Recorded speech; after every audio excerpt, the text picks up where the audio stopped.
Mbeba mama tora na bundesimaji. Mbeba shiri kotala bundesimaji.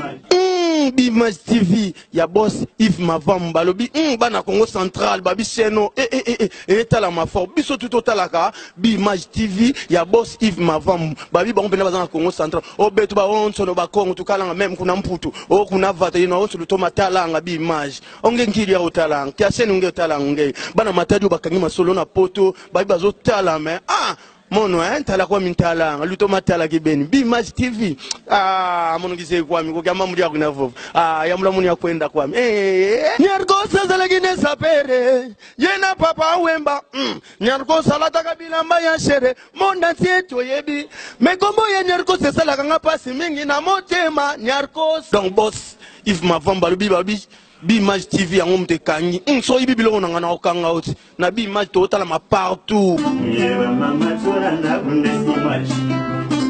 Salut Balandi Bimage TV, bienvenue dans votre émission Histoire du Congo présentée par Aurélie Vango. Nembi Ponabino, le fils Mukoko, Azali secrétaire général, il y a UDPS, il y a une mobilisation, il y a UDPS. Tous années na kata plateau na biso ya Bimage TV, Torolobela concernant Makam Oezoleka na UDPS. Bonjour monsieur fils. Bonjour maman. Bonne santé. Santé ça bien. Joyeux Noël. Merci. Na catholique, merci beaucoup. Ok, pourquoi c'est so boni basango ya UDPS? Ouais, UDPS tout ça bien, tout ça en super forme, donc tout ça bien tout préparé cacao tout bengi départ à Kabila transition sans monsieur Kabila. Ok, monsieur fils Mukoko. Lobito kakikinti zaki ya koningana sous ordre ya monsieur Monseigneur Mosengo, alobaki ce qui 20 rebeti bana kin basimba siffler babeta siffler alors bana kin babeta ki pe siffler ce qu'on a bino IDPS besoin qui ça va ndenge. Ouais, d'abord et salama ki lobby et pas Monseigneur Mosengo, UDPS tant que parti politique tous laïque, mais et salama ki lobby et ala qui était Église catholique et la Kisaki qui est église pas donc église pas au milieu du village mais aux côtés du peuple congolais. Église catholique et la Kisaki vraiment sa maison mère et la Kisaki qui tiba sala ba école tiba sala ba hôpital ba zape na amour ya o ba ben amour de la patrie. Donc ba chrétien ba manifesta qui désire na bango ya komona lisusu pouvoir en place te pe désir na bango ya ko rappeler na pouvoir en place que ça sous pouvoir mon légitimité nga tant que chrétien catholique nga pe lobi na beta ba siffler comme tous les autres chrétiens donc ils a affaire à suivre kaka pour Kabila ifakende. Alors, sango wana tan ko mena matoi na bino à part non koza no chrétien pour beta ki siffler pour za chrétien. Ce que sango wana na matoi na bino tant que bana IDPS besoin que on ndenge. C'est une bonne initiative biso IDPS initiative nyonso oyo ekoki kozala pona départ Pierre pona départ à Kabila toza obligé ya ko saluer yango.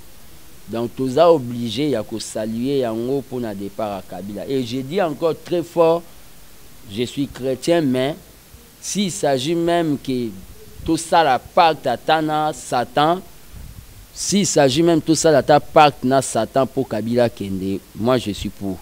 Donc yo chrétien, on ça la pacte na bato pour na olongo la Kabila yo chrétien. Il s'agit parce que Kabila lui-même aza donc Kabila a même peuple congolais na niveau mo ya bassesse au ba peuple nyon son monde lelo ba commis supérieur na biso.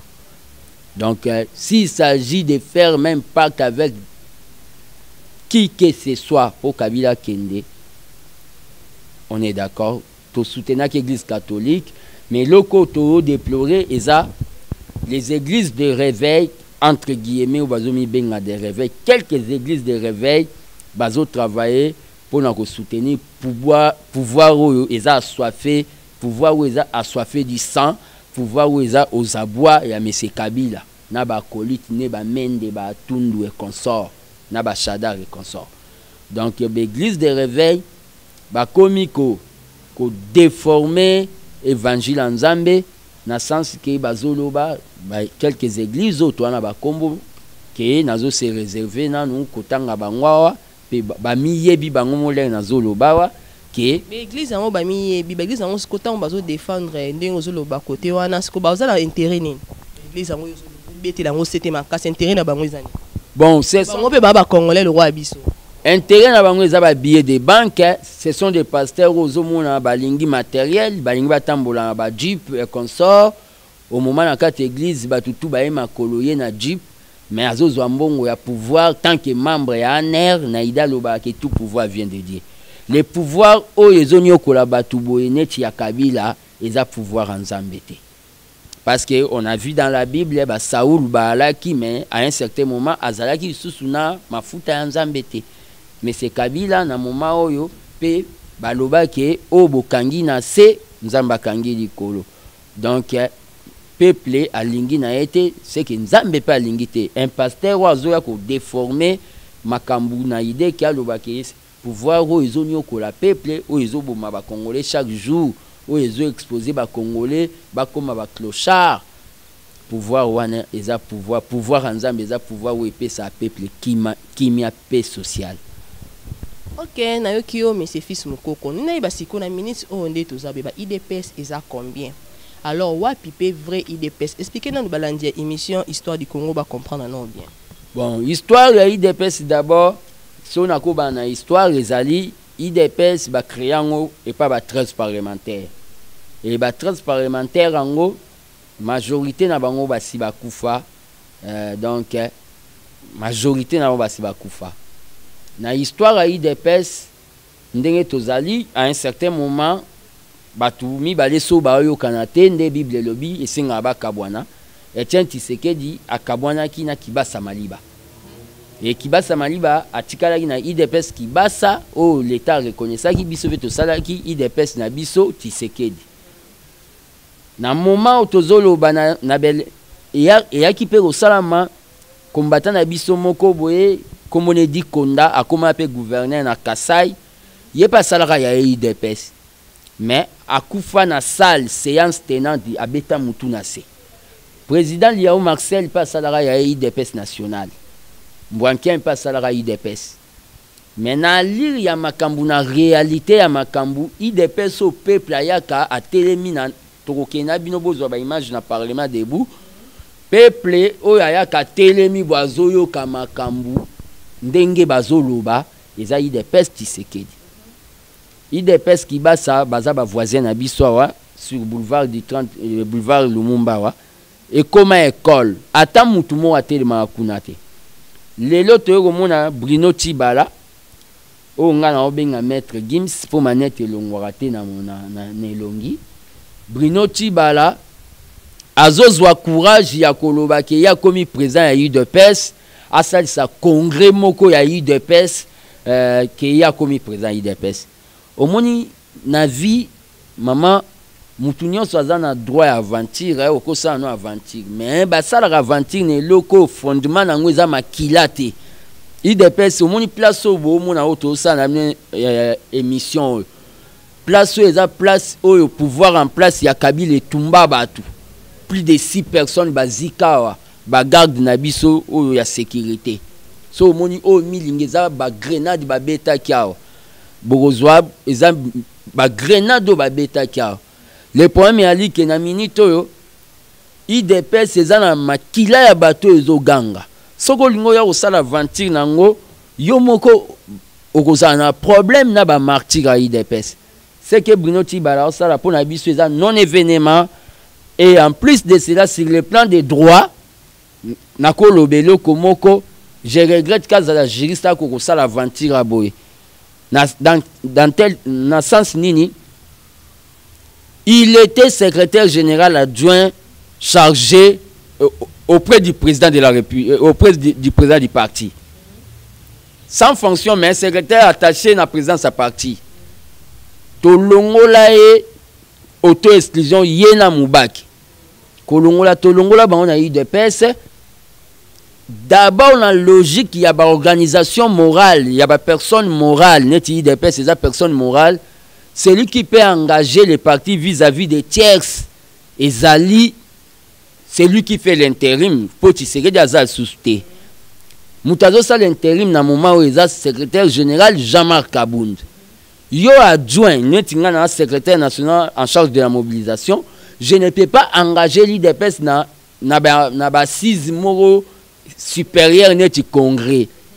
Donc Tibala et le ça les a accomplir mission ya Kabila au ezali ya koluka ko fragiliser l'IDPS. Mais opinion eza zobate batu baebi il y a l'unique l'IDPS eza aventure eza vertige ya ba billet de banque talaga mpia keleka qui est moi trop eza ben moi ba billet de banque o azui ya ngonde ezo sala ke et puis c'est moi vertige na sens wana mais IDPS eza moko mutu oya moni neti mubaki pa olinga sala ya aventure à congrès oya moni ke akosala IDPS ifumbwa IDPS nini aosala mais soki tozongi sou na 2011 IDPS Kibasa et plaçara ba député IDPS Kibasa et plaçara ba député na 2011 IDPS Kibasa et plaçara ba député biso to plaçara pe ba député mais il s'est fait que biso to bimisaka 42 députés deka ka ba kotarate o bayo 42 députés en élection et salama na 2011 na 2011 na compte IDPS mi balende ba kotarate ezali Félix Tshisekedi a kotarate na petite sœur ya Etienne Tshisekedi madame Chika bango ba kotarate pour balanda ordre o topesa ke mutako kota tolongole tolongola 42 députés ça prouve que sinon bino 42 députés wana ba komaki na ngambu ya majorité pour ba trahir IDPS ou comment pour bolongole bango ba koti na kati ya élection quand ba kozali ba candidat député na compte ya majorité ou na compte ya IDPS mais tant même ba kotaki na élection ya 2011 nesale ke bolongola bango tondengani. Un parti politique c'est un parti de discipline. Au moins na Kenya opposant na bango oyo a retiré candidature. A retiré candidature na bo ke na élection. C'est-à-dire parti ezalaka na discipline.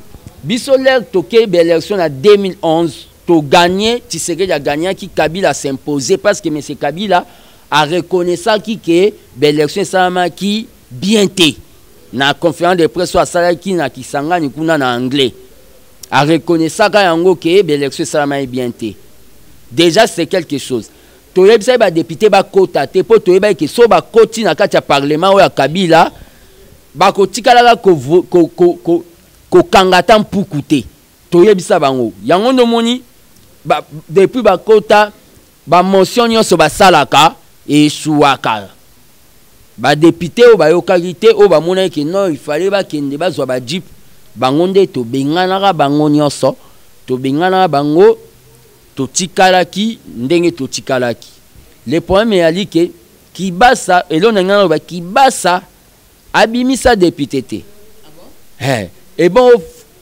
Tibala ndenga azolo ba sa IDPS vous croyez vraiment que l'IDPS Tibala na l'élection oyoya sans Kabila lobby Tibala va gagner même siège moi na commune na communal je ne crois pas les problèmes ezali batuba eza sala aventure eza politique o ezala déjà au ba pouvoir dictatorial ba message ko sala pour ba boma mouvement de la libération du peuple congolais o eza UDPS. Ok, monsieur Fils Mukoko, toyokaki na congrès ya monsieur son excellence monsieur le ministre Bruno Tshibala alobaki que IDPS ezayaye et akoya ko récupérer siège au ya 11e rélimité pour na yo olobini.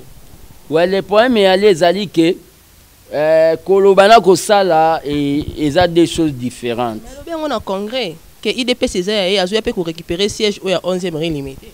Yango na lobi que asala ngo tozo zelaye si monsieur Tshibala, ça j'ai dit ça tant que secrétaire national en charge de la mobilisation, so monsieur Tshibala a anticipé, c'est-à-dire à mettre la charrue devant le bœuf pour le départ à Kabila, atinda ba jeune yazo pesa ba 5 000 francs, bayawa na permanence ba récupérer lupango yo o Tshisekedi da sombela biso pour lupango Tshisekedi da sombela biso parti comme héritage.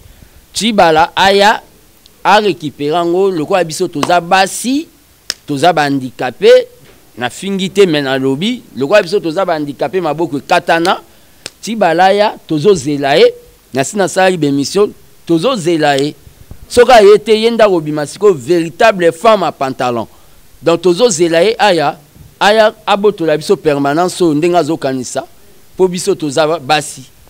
Monsieur Fils Mukoko zobanga te ke ozo loba wana za premier ministre puis ministre na biso o lelo tozo pesa respect mingi que je salue à pensant zobanga te ozo loba soki lelo pena ayina ma est-ce que nous avons na armée. Les poèmes eza d'abord membre armée za TP ozo loba ki yetango ya za na armée tango ya ko ya bien na ba soudan na ye pena ko récupérer siège social o ya 11e limité Monsieur Fils Mukoko yo za na makasi ya bundana ba. Les poèmes eza d'abord ba soda oyo koya na bango baza ba soda république yelo na yebso baza ba soda oyo d'abord ba yebi histoire nazo bien sûr mais yende siko diriger bon ba diriger par yet eza ordre mal donné soda il fallait ba que ordre mal donné et quoi la exécuter. Nous allons nous défendre ou bien bibembego là ou après ti balaya à côté azui permanent. Mais ça non tant ça makila non, tout tant que ça, c'est eux qui tuent les gens parce qu'ils ne veulent pas respecter. Il y a des tests na binot. Tant que ça makila na tests na binot bata il est parce que vous avez trop testé bon nga ko respecter ba ordre ya ba son excellence mais monsieur le ministre était on mona bakila na bakila bo tant ça makila à peuple congolais chaque fois la mam na binot. Tetites yo droit na tetites ko pesa nga différence nango. Bien sûr, mettons ordre moko eza ordre moko pesami pas mukonzi moko aza supérieur mais il faut qu'on exécute quand même. Non les poèmes eza au moni hein soki na ko loba o ko loba lem sous tetites lem sous nde to sala ba marche. Ya ondo zo benga tetites. Te par rapport que bo nanga zo ba partout bo exécuter ka ba ordre te ba pesa ka ba ministre likolo bo exécuter ka ndete o ngana lobi yango.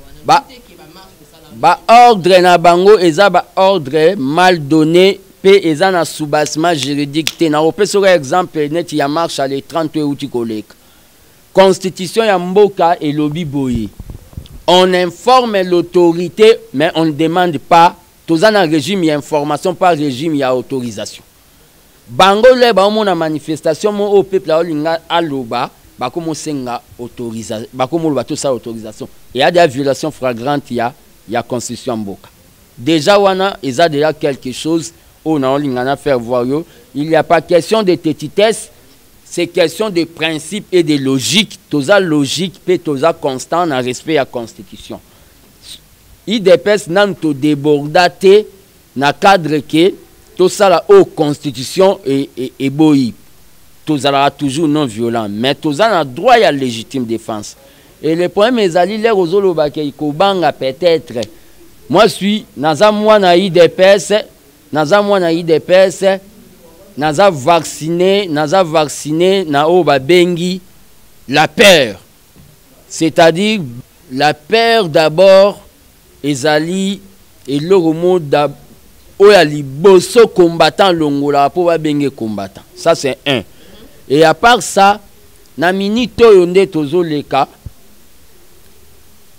Tibala n'est pas mon premier ministre parce que ba corps à Senko biso pays des pestes au mandata qui était au monde so bwana moi club na kati ya club po yo kene ko engager club il faut zo bénédiction ya batutu Tibala kenda na ndenge na ye sans mandat sans bénédiction ya IDPS yango ndo moni ke azokoka ko sala te loko moko te po biso toza pembeni ya te po to yebise ke to rappeler que projet de société na biso en matière d'agriculture, de tourisme et le baboye à se perdre à côté na o babengi commission ya osomba banda kuna cité na bambongo bazo pesa ye et pas bateau ba côte c'est la biso ba soso et pola wana ba whisky et ba soupe na tolo bendien bazo corrompre donc c'est ça c'est que Tibala zo sala na minito donc azo tirer fond na emoroboye mais biso IDPS tout il n'est pas notre premier ministre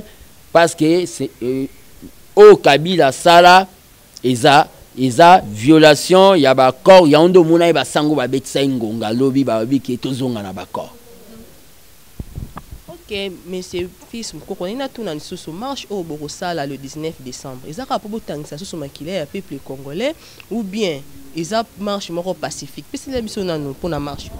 Le problème est d'abord nous rectifier les sous les biso to sal ça marche ezate pour na kotangisa makila ba congolais. Tout le monde a un marche no mingi makila ya peuple congolais mingi ba to za ba victime bazala ke belé o ba kufa ka monsieur Fils. Eza du kamba boya te ya Qu'est-ce victime pardon victime bazala ke belé na ba marche na bino au monde na marche bosali marche et belé to confusion nous tout na marche au brosala sur le 19 août ça ka tout en sous le peuple congolais tous en marche mo reza en cas pacifique.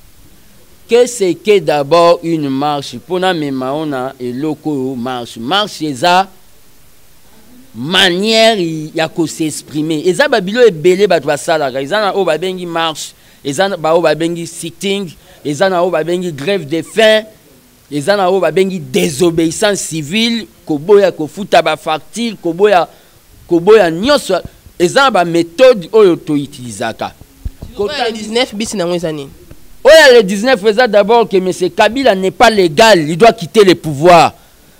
On ne doit pas attendre les 31 parce qu'à ça violé accord, il doit quitter le pouvoir. Le peuple congolais, conformément à l'article 64, à se réunir, à pona mutumoro naître, à tiapua diriger la transition courte durée toki na élection. C'est ce qu'il y a comme c'est Kabila qui sort les gens pour tuer. Azobimisa ba milicien na Yolanda qui na radio balobino ke à côté ba M23 à côté ba mercenaires et consorts pour tuer le peuple congolais. C'est lui entre guillemets qui est le garant de la nation. Oh, il faut protéger vie à Moutoueza sacré mais il envoie des gens pour tuer. Net il est 30 août le kanga ba kanga ngapé. Des secrétaires généraux. Vous avez qui victime? Oui, j'étais victime ba kanga vers Lupango où il y a président Félix, il était encerclé Toye Potokota. Ils ont tiré des balles réelles. Il faut avoir honte que général Nomoko, Moko Auto Leka, comme on est Kanyama, au esprit des morts. Les lois nommés Moussou comme les Kassongo sans pitié. Mais, tous signalé dans Batouké, ces gens-là tirent sur les gens avec des balles réelles. Mais, la mort, tant que combattant, Zambenda décide à Kayango. Bateau Kabila Zoboma, bateau milicien à Kabila Bazoboma, ba bien que Batouana nyonso bazo kufa, baza bantabate, tabando ko bosane longinae, mais muto yo bomi boye. Tellement que la constitution de la République démocratique du Congo zo ba vie na yo eza sacré, mutuana to tard. Émission eza histoire du Congo. Tôt tard akoleka na tribunal de l'histoire. Tôt tard Kabila lelo nzamba ko benga ye akei mais bako condamna ka même en absence na epona ba crime nyonso ba tourner ba osala o parce que il n'y a jamais eu de mauvais troupes que de mauvais chefs. Biso to bimisa batu na cadre ya culture ya démocratie parce que toko bimisa mindu kité po papa na biso tiseke la tinda biso to simba mindu kité. Bango bazo bima bazo tirer sur un peuple à main nue. Peuple amène Maboko Pamba, il tire devant les gens. Quand il tire devant les gens, Obomi Lelo, Bomi Lobi, Yebake, un jour, Ogosili Sanayo, Zamba Banyamanyo sauté. Même si tu es moto ndengeni na Zamba, aussi saté. Bango Bakanisa ke netiti sege d'azate, Lelo IDP c'est comme fragilisé, mais Lelo Bisoto Zali.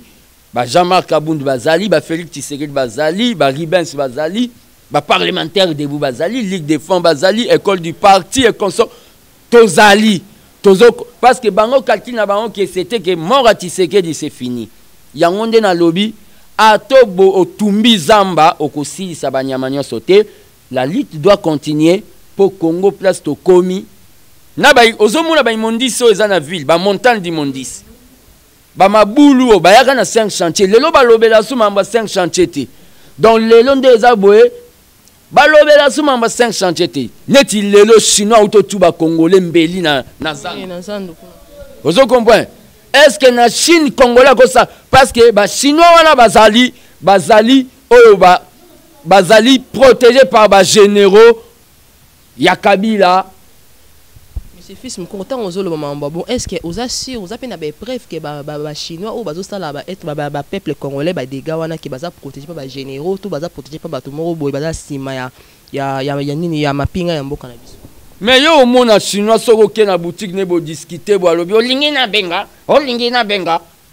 abenga na être ka ba ndeko ne ba chinois ou baza na bona kini ko linga te o sa makamuloko ya uti Togo oyebi bien que bato baza protégé bazalaka na bato ba main noire ce sont des généraux, ce sont des colonels au ba protéger ba chinois ya onde ba comment ko se permettre ko beta ba congolais ba mbata.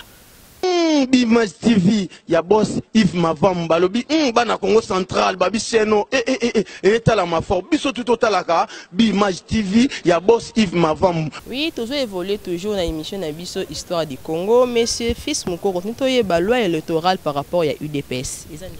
Ouais, position UDPS par rapport à la loi électorale pour na biso UDPS tozana nous na confiance ya Messie Nangate pour aza Caporal Kingakati azo travailler pour na compte ya majorité ya Kabila, bato ya Kabila, mouvance kabiliste. Tozana nous d'accord na été pour votre information na kangaka carte mo ya mwana mo ya 7 ans na lakisa yango. Lego bengenga na ngana ya nango prochainement na laksa. Mais c'est nanga ça sala o ba bengaka bourrage de liste donc ba enrola même ba na 7 ans. Ah bon?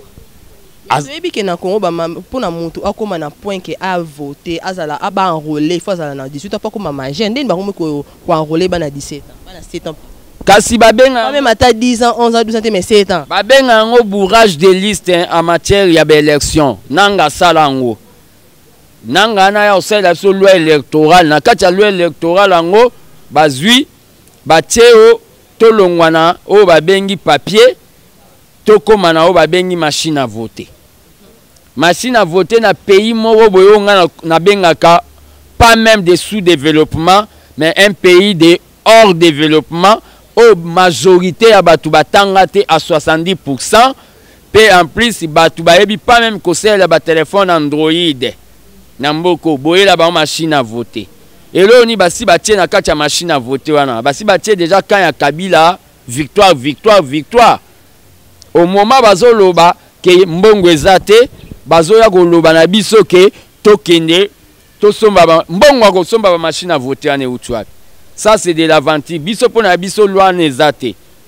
On ne change pas l'équipe qui gagne baloba na sport, mais si une équipe a échoué on doit la changer. Donc le kola Kabila azokende mbamona loi électorale na ena bananga nae penga nazoloba ke monsieur nanga ayeba bien que place neza na kasho pona nini na Côte d'Ivoire président ya parlement ya Seni na bango akota kasho condamné sur 20 ans 22 ans de prison nanga place ne ezana kasho pour haute trahison au lieu Seni ezala organe o babengi d'appui à la démocratie nanga komisi Seni organe d'appui au glissement penga na lobby ke biso de pes pona biso que ça soit groupe nyonso batu nyonso bazo soutenir Kabila au communauté européenne ezotanga ba kombo la bango o bakozwa ba sanction bakoki kokende CPIT poso ba ke CPI kuna ba okelia ba boudin ba okelia ba cake il faut ba kota kasho na makala ba biloko tunanga osala pona biso ezate pona biso le 19 oyo tozali na manifestation toujours pour la route à base il y a départ à Kabila il faut kende bye bye le 19 oyo mais toujours regretter fort pour vérité za bokabwanité na minute l'air biso to sa ba marchawa bino pe bato bozolanda ngai na niveau extérieur et sengeli bosala ko ba bengi ba sitting na ba ambassade ba manifestation na cadre to sala o ba bengi synergie na cadre que son abiso au niveau communauté internationale mais bino comment botuna allo ndenge nini kuna c'est pas normal tout ça la net ibatinize parce que ndenge na lobaka et pas ya batu eza likolo nzete suka il faut quitter donc Congo ndenge za Kabila zwa en otage vous ne pouvez pas nous biso bazana ba gaz taka batu bazo benga ba général sans pitié. Mais bino on a la possibilité ya ko sala marche ozomela moi au pire ozolia moi cake bozana moi possibilité bino ko bando sala marche presque chaque jeudi bo sala marche ya ba jeudi c'est na poto et ça message on a lancé mais c'est Kabila na minute il veut s'imposer c'est neni par la MONUSCO ezate MONUSCO to États-Unis to France to nini eza biso ba Congolais soto se prendre en charge de Kabila okende po azolinga installer onga na benga ka umela krasi un pouvoir sans fin azolo tabando to ya ba Mugabe ya ba Paul Bia, ya ba Sassou Nguesso, ya ba dans bandoto ya Zolota, ya ba Eduardo Keye pa komaneti, oliazala Joseph Kabila Kabange, Kabila zolinga koma Joseph Kabila Seko. Wana Congolais ou asola kondimangote. Ok, toyoka qui paraît que bozo répartir corps il y a monsieur Etienne Tshisekedi. Tu peux parler en 2018 et ça pour quand? Bon. Puis bon ça m'a bon c'est on est. Ouais, to bande ba pour parler na administration ya monsieur Kabila po bango banda obanga o so corée et go bimisa désordre to bandaki. Mais ba manifestaki mauvaise foi na bango. Ndenge na ko ba comme ko kima ba rencontre pour to finaliser décision ya suka. Problème ya ba place to kunda Tshisekedi na permanence baboyi gombe biso to boyi biso to go proposer ba to kunde na domaine na emo na nsele. Na domaine en nsele to suka ewa mais comme batu nyonso o balandaki na RTBF, le président du rassemblement Félix Tshisekedi a annoncé que quand il y a président et qu'il y a mois de janvier. Quand c'est le janvier kaka tout janvier ça ba jour rebelle janvier en colonie. Le premier, le 18 to colonie tous apprécient. Bon, alors que et qu'il y a mois de janvier, il y a onde le col a yemoko a outil na. C'est bon amener la précision té. Non, je voulais dire ceci. Le col a outil a salari intervient au niveau ya Europe à kozala awa lobby na biso na compte ya matinée politique eza na 15h. Na osalo deuxième invitation ezamba liboso oya omona ambiance eza na IDPS morale ya laka po akozala. Oya na cadre matinée politique eza lobby na 15h. Wande akopesa ba précision quand est-ce que corps ya. Pour jusque là azana nous libanda azoya po apesa ba masolo na marque wana. Mais le problème ezali quand le président et koya ndenge président ye poto kundaye na ndenge ya normal. OK, to combien déjà na fin ya année 2017 siko bilan ya IDPS par rapport ya année 2017 est ça positif ou ça négatif? Bilan na biso na minute est positif parce que na ndenge nini ozo souligner positif na ndenge nini lo nini bosali na 2017 où est marqué makasi. Bilan na biso est positif d'abord est baccord. Baccord à Saint-Sylvestre. Baccord à Saint-Sylvestre wana ndenge zalakana depuis histoire ya ba makambu ya ba négociation banda. C'est pour la première fois opposition et Kenda et gagner pouvoir na baccord, pouvoir attriquer baccord. To gagner sur le plan test, to gagner. D'abord ils a baccord. Baccord to salaki o ndimisa Kabila ke akoki ko postuler lisusu te. C'est conformément à baccord. Ba comme de kolinga ko défi ko kima. Bilan na biso msusu eza positif tant que ba membre présidence du parti na cabinet ya Kabund eza unité à parti. Unité à parti, parti eza ini peto sali o to bengi nettoyage ya ba traître. To bengani ba traître o bazalai caché ba sous-marin to bengani bango na cadre ke ba kende na bango to bengana bango ba mubake ba tibala ba zebele bele to bengana bango mais parti eza solide na cadre ke tozo continuer combat parce que Kakila Kabila là que après la mort de Tshisekedi IDPS ekufi. OK, to komi na biso na suka ya émission na biso histoire du Congo présentée par Aurélie Vango. On a yambaki pona bino monsieur Fils Mukoko oto betina e masolo ya évolution ya IDPS. Tokomi na suka na pese merci mingi na mon boss on a bengaka Yves Mavambu, mon boss, mon patron. Pourquoi pas toi, mon réalisateur Bogos Anderson, sans oublier les caméramans ou asungi misa kitoko comme na ba Mikili ya potonde bozo kotala biso. Coco Dema, les grands caméramans, image d'or, on a bien raillé image d'or. Sans oublier 12 PPL de Lille, joyeux Noël à toi.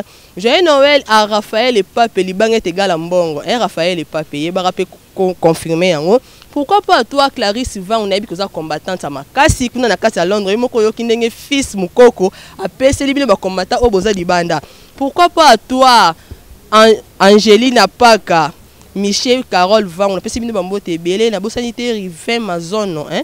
Bambote belé, ba joyeux Noël, na bino bisika bozali, na passé bino mbote, to kutani susu mbala sima pour na compte susu ya émission na bi image. Tout ça susu na ngambu ya papa fils Mukoko, soki okoki kopesa un mot de la fin na yo par rapport à émission na biso. Bon, mot de la fin na ngezaka ke o tolobinde yango esalama Kabila okende mais na perda contact pour basoda o baza mal éduqué babotola nga téléphone numéro na nga ya contact eza 089 30 55 900 089 30 55 900 soko bengi nga poto sola masolo a Congo to solo lango bien na cadre na pesi bino nyonso mbote bozala na courage ki ata butu eza mulai tongo ekotana Monsieur Kabila akokende.